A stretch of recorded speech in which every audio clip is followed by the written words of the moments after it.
Halo semuanya, Assalamualaikum warahmatullahi wabarakatuh. Perkenalkan, nama saya Pratiwindia Nur Anika. Jadi di sini saya akan melakukan penyuluhan kesehatan mengenai DBD.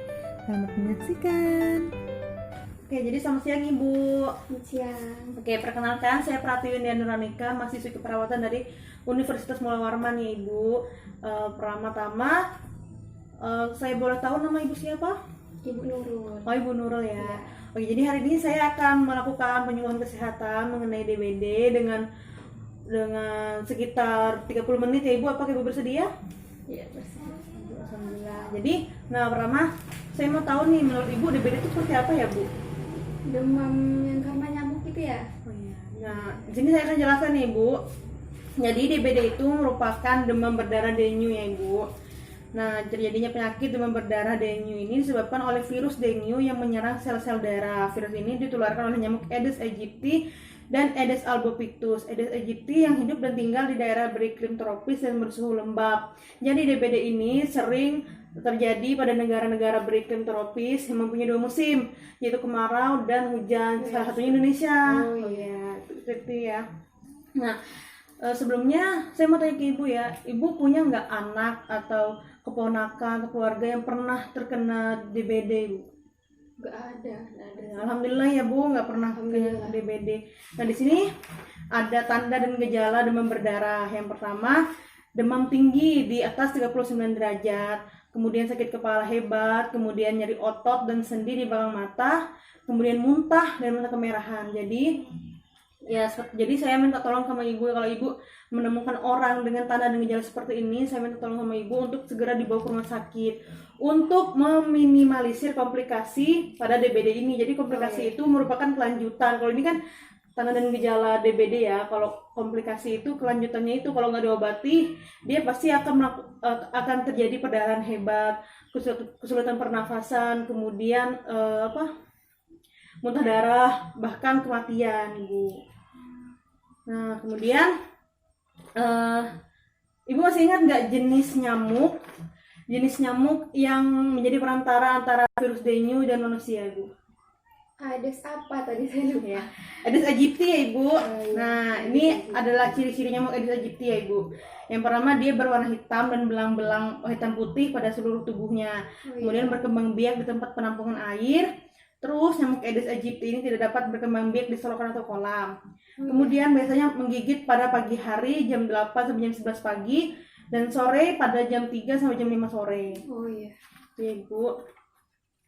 Nah, ini contoh gambar, merupakan penampakan dari nyamuk Aedes aegypti ini ya Bu. Nyamuknya gini nyamuknya. Ya, seperti ini ya Bu. Jadi kalau Ibu menemukan nyamuk seperti ini di rumah Ibu, berarti Ibu harus ini nih langsung liatin sekitar rumahnya, berarti ada tempat-tempat genangan air yang menjadi sarang nyamuk ini. Seperti itu ya Bu. Iya. Kemudian ini adalah siklus hidup nyamuk Aedes aegypti. Oh iya. Yang pertama, dia telur, kemudian jadi jentik-jentik nyamuk, kemudian jadi pupa atau kepompong, kemudian baru dia menjadi nyamuk dewasa. Nah, di sini ada pengertian siklus nyamuk Aedes aegypti ya Bu. Pertama kita mulai dari telur. Telur Aedes aegypti ini kecil seperti beras berwarna hitam tetapi ukurannya panjang, hanya sekitar 0,5 cm. Kemudian larva atau jentik-jentik ini akan berganti kulit sebanyak 3 kali. Kemudian kepompong atau pulpa ini adalah fase tidak makan dari nyamuk. Umur kepompong 2-3 hari dan tidak makan selama periode tersebut. Kemudian adalah imago atau nyamuk dewasa. Nyamuk dewasa ini bisa bertahan selama 1 bulan. Nyamuk betina akan memerlukan darah untuk perkembangan telurnya, sedangkan nyamuk jantan tidak memerlukan darah untuk hidupnya. Dia cukup hidup dari sari bunga atau nektar. Jadi nyamuk-nyamuk yang sering menggigit kita itu adalah nyamuk betina ya Ibu, bukan jantan. Karena jantan nggak menggigit manusia. Nah, ini merupakan pencegahan untuk DBD ya Ibu. Pertama kita lakukan pencegahan dengan 4M. Yang pertama adalah menguras wadah air seperti bak mandi, ember, vas bunga, tempat minum burung, atau penampungan kulkas juga bisa Ibu. Kemudian menutup rapat semua wadah air agar nyamuk Aedes aegypti tidak dapat masuk dan bertelur. Kemudian yang ketiga, mengubur dan memusnahkan semua barang bekas yang dapat menampung air hujan seperti ban bekas, kaleng bekas, pecahan botol, atau pecahan botol agar tidak menjadi sarang dan tempat nyamuk bertelur. Kemudian memantau semua wadah air yang dapat menjadi tempat nyamuk Aedes berkembang biak. Nah, alhamdulillah udah selesai nih Bu penyuluhan kita. Kira-kira Ibu ada nggak yang mau ditanyakan mengenai DWD nih ya Bu? Saya mau tanya itu, yang biasanya orang-orang asap-asap di rumah itu apa? Oh, itu fogging Ibu. Jadi fogging itu sebenarnya tidak bisa untuk dilakukan untuk pencegahan DBD karena dia hanya memusnahkan nyamuk dan jentik-jentiknya. Jadi ya fogging itu tidak bisa mencegah DBD timbul Ibu karena dia hanya mematikan larva-larva atau jentik-jentik nyamuknya aja. Pencegahan itu yang tadi itu yang 4 tadi, yang seperti mengubur, menguras, terus memantau dan mengubur Ibu tadi kan pencegahannya. Kalau menguras ini nguras bak mandi. Iya, menguras bak mandi. Berapa lama, berapa kali? Kalau disarankannya sih 1 hari sekali ya Ibu, tapi bisa minimal tuh seminggu sekali bisa gitu.